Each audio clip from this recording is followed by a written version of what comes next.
Hello friends, welcome to our YouTube channel civil services dream.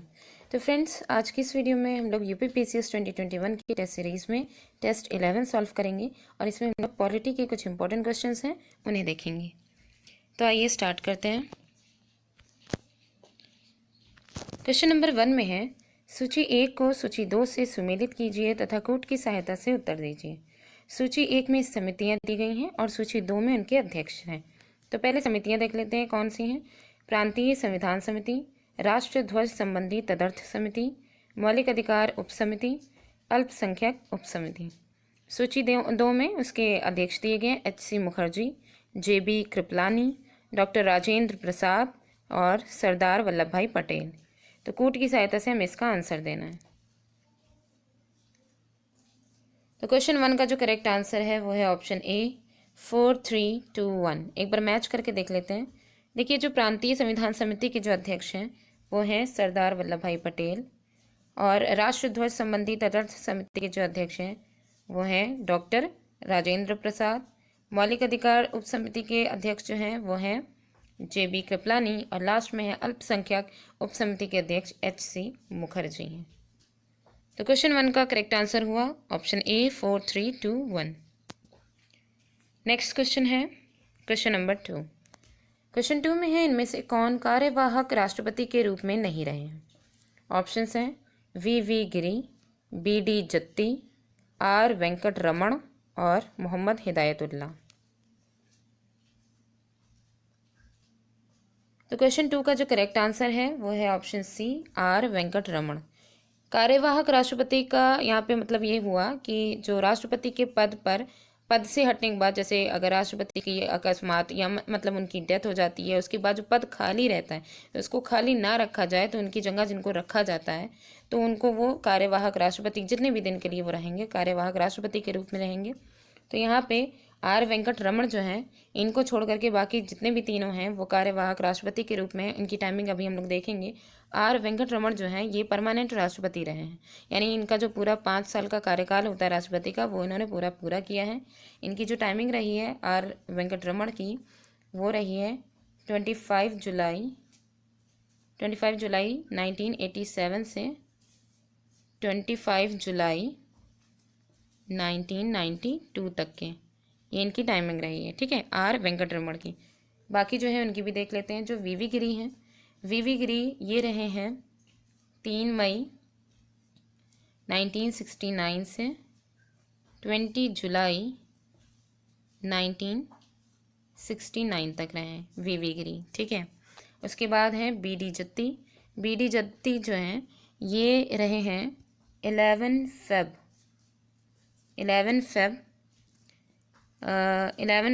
1997 से, ठीक है, 25 जुलाई, ठीक है, फेब नहीं है, 25 जुलाई 1997 तक के रहे हैं B.D. जत्ती। और लास्ट में आते हैं मोहम्मद हिदायतुल्लाह। मोहम्मद हिदायतुल्लाह जो हैं ये 6ठे उपराष्ट्रपति रहे हैं और इनकी जो ये राष्ट्रपति के रूप में, कार्यवाहक राष्ट्रपति के रूप में इन्होंने जो काम किया है वो किया है 20 जुलाई, ठीक है, 20 जुलाई 1969 से 24 अगस्त 1969 तक। ठीक है, ये इनकी टाइमिंग रही है। तो क्वेश्चन 2 का करेक्ट आंसर हुआ ऑप्शन सी, जो कि परमानेंट राष्ट्रपति रहे हैं। नेक्स्ट क्वेश्चन है क्वेश्चन नंबर 3। क्वेश्चन 3 में है, किस प्रकार के दंड में दंड की प्रकृति में परिवर्तन किए बिना उसकी अवधि कम कर दी जाती है। ऑप्शंस हैं क्षमा, प्रविलंबन, परिहार या फिर लघुकरण। क्वेश्चन 3 का जो करेक्ट आंसर है वो है ऑप्शन सी परिहार। परिहार में क्या होता है कि दंड की जो प्रकृति है उसमें चेंज नहीं किया जाता है, परिवर्तन नहीं किया जाता, बल्कि इसकी अवधि को कम कर दिया जाता है। जैसे किसी को अगर सज़ा दी गई है 2 वर्ष के कठोर कारावास की तो उनका ये जो परिहार जो अवधि परिहार के द्वारा क्या किया जाता है, उनकी जो 2 वर्ष के कठोर कारावास को 1 वर्ष के कठोर कारावास में इनको जो है मतलब अवधि कम कर दी जाती है। नेक्स्ट क्वेश्चन है क्वेश्चन नंबर 4। क्वेश्चन 4 में है, निम्नलिखित को काल क्रमानुसार व्यवस्थित कीजिए। तो यहाँ पे उपराष्ट्रपति दिए गए हैं, इनकी हमें टाइमिंग बतानी है। तो देखिए 4 उपराष्ट्रपति हैं, भौरव सिंह शेखावत, गोपाल स्वरूप पाठक, कृष्णकांत और KR नारायण। कूट की सहायता से हमें इसका आंसर देना है। तो देखते हैं इनकी जो सही आंसर क्या होगा, पहले ये देख लेते हैं फिर टाइमिंग देखेंगे। तो क्वेश्चन 4 का जो करेक्ट आंसर है वो है ऑप्शन C 2431। तो अब टाइमिंग देख लेते हैं। पहले हम देखेंगे गोपाल स्वरूप पाठक। गोपाल स्वरूप पाठक की जो टाइमिंग है, ये जो उपराष्ट्रपति रहे हैं वो 1969 से 1974 तक इनका टाइमिंग रही है। फिर आते हैं KR नारायण। KR नारायण 1992 से 1997 तक रहे हैं। फिर है कृष्णकांत। कृष्णकांत जो है वो 1997 से 2002 तक के रहे हैं। और लास्ट में आते हैं भैरव सिंह शेखावत। भैरव सिंह शेखावत जो है ये हैं 2002 से 2007 तक। ठीक है, तो ये उपराष्ट्रपति जो हैं, चारों उपराष्ट्रपतियों का कालक्रम इनका दिया गया है। ठीक है, तो इनका जो करेक्ट जो इनका क्रम है वो ऑप्शन C है 2431। नेक्स्ट क्वेश्चन है क्वेश्चन नंबर 5। क्वेश्चन 5 में है भारतीय संविधान में समवर्ती सूची का प्रावधान किस देश के संविधान से लिया गया है। ऑप्शंस हैं जापान, कनाडा, ऑस्ट्रेलिया या फिर जर्मनी। तो क्वेश्चन 5 का जो करेक्ट आंसर हुआ वो है ऑप्शन C ऑस्ट्रेलिया। ऑस्ट्रेलिया से ये जो समवर्ती सूची का प्रावधान जो लिया गया है वो भारतीय संविधान में ऑस्ट्रेलिया से लिया गया। नेक्स्ट क्वेश्चन है क्वेश्चन नंबर 6। क्वेश्चन 6 में दिया गया है कि कार्यपालिका एवं न्यायपालिका का पृथक्करण किस अनुच्छेद के अंतर्गत रखा गया है। ऑप्शंस हैं अनुच्छेद 50, अनुच्छेद 68, अनुच्छेद 77 और अनुच्छेद 81। तो क्वेश्चन 6 का जो करेक्ट आंसर है वो है ऑप्शन A अनुच्छेद 50। अनुच्छेद 50 के अंतर्गत कार्यपालिका और न्यायपालिका का पृथक्करण दिया गया है। ठीक है, इसके अंतर्गत रखा गया है। नेक्स्ट क्वेश्चन है, अगले क्वेश्चन में दिया गया है वो है क्वेश्चन 7। इसमें है निम्नलिखित में से कौन उपराष्ट्रपति बनने से पूर्व सोवियत संघ में राजदूत थे। ऑप्शंस हैं R Venkataraman, doctor S Radhakrishnan, VV गिरी और डॉक्टर जाकिर हुसैन। तो क्वेश्चन 7 का जो करेक्ट आंसर है वो है option B doctor S Radhakrishnan. Doctor S Radhakrishnan जो है ये उपराष्ट्रपति बनने से पहले पूर्व सोवियत संघ में राजदूत, मतलब उपराष्ट्रपति बनने से पहले ये पहले जो है सोवियत संघ में राजदूत थे। अगला क्वेश्चन है क्वेश्चन नंबर 8।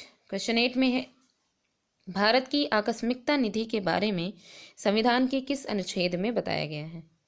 तो देखिए ऑप्शंस हैं अनुच्छेद 266(1), अनुच्छेद 114(3), अनुच्छेद 267, अनुच्छेद 148। तो क्वेश्चन 8 का जो करेक्ट आंसर है वो है ऑप्शन C अनुच्छेद 267। तो 67 में है भारत की आकस्मिकता निधि के बारे में इसमें बताया गया है। तो संविधान का जो अनुच्छेद 267 है उसमें संसद और राज्य विधानमंडल को यथास्थिति भारत या राज्य की आकस्मिकता निधि सर्जित करने की शक्ति देता है। ठीक है, ये जो ये निधि है, ये जो आकस्मिकता निधि है, इसमें राष्ट्रपति या कार्यपालिका या सरकार के ये मतलब ये जो निधि होती है ये राष्ट्रपति या कार्यपालिका या फिर सरकार के अधीन होती है। अर्थात इस निधि से यानी कोष से पैसा निकालने के लिए संसद की इजाज़त की ज़रूरत नहीं होती है, लेकिन इस निधि का गठन संसद ही करती है। ठीक है, इसलिए हम ये कह सकते हैं कि संसद ही ये तय करती है कि इस निधि में कितना पैसा होना चाहिए। हालांकि इसमें से अगर पैसे निकाले जा रहे हैं तो उसकी संसद की इजाज़त की ज़रूरत नहीं है। नेक्स्ट क्वेश्चन है क्वेश्चन नंबर 9। क्वेश्चन 9 में है निम्नलिखित में से कौन सा या कौन से कथन सही है। ठीक है, दोनों ही में हमें देखना है। तो देखिए दो कथन दिए गए हैं। पहले वाले में है लेखानुदान पारित करने का कारण व्यय के लिए धन की व्यवस्था करना होता है। दूसरे में दिया गया है अंतरिम बजट में व्यय एवं प्राप्तियों दोनों का विवरण होता है। तो ये दोनों स्टेटमेंट में कौन सा सही, कूट में देखिए केवल एक सही है, केवल दो सही है, एक व दो दोनों सही है या फिर कोई नहीं सही है। तो क्वेश्चन 9 का जो करेक्ट आंसर है वो है ऑप्शन C एक व दो दोनों सही है। देखिए जो पहला स्टेटमेंट है कि लेखानुदान पारित करने का जो कारण होता है, लेखानुदान जो होता है उसमें इसका कारण ये होता है कि व्यय के लिए धन की व्यवस्था करना।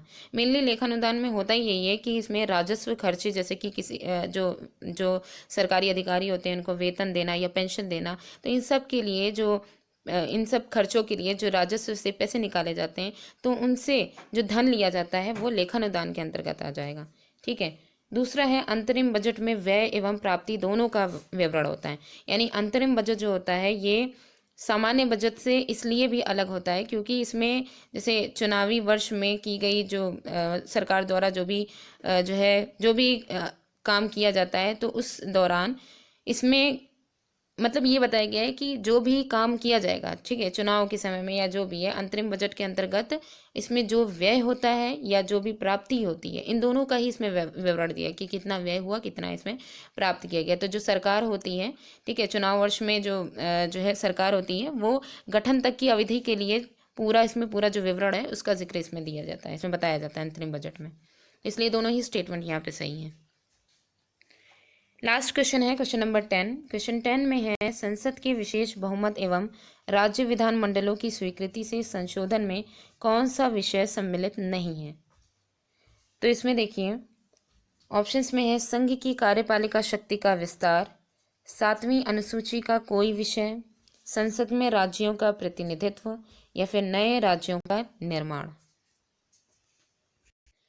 तो इसमें देखिए जो संसद के विशेष बहुमत और राज्य विधानमंडलों की स्वीकृति से जो संशोधन होता है उसमें जो विषय आते हैं, ठीक है, ये वाला जो पोर्शन है इसके अंतर्गत जो विषय आते हैं जो जिनमें संशोधन होता है, तो उसमें होगा कि जो संघ की कार्यपालिका शक्ति इसमें जो है विस्तार करना, इसमें संशोधन इसके अंतर्गत आता है। 7वीं अनुसूची का कोई अगर विषय होगा तो उसमें अगर संशोधन होगा तो वो भी इसके अंतर्गत आएगा। संसद में राज्यों का अगर प्रतिनिधित्व निर्धारित किया जा रहा है तो उसमें अगर कोई संशोधन होगा तो वो भी इसके अंतर्गत आएगा। लेकिन इसमें जो नए राज्यों का निर्माण है वो संसद के विशेष बहुमत या राज्य विधानमंडलों की स्वीकृति से संशोधन के अंतर्गत नहीं आता है, ये बल्कि आता है जो संविधान संशोधन की जो साधारण विधि होती है उसके अंतर्गत आता है नए राज्यों का निर्माण। ठीक है, तो फ्रेंड्स आज की वीडियो यहीं पे ही एंड होती है। वीडियो कैसी लगी कमेंट करके ज़रूर बताइएगा। Thanks for watching.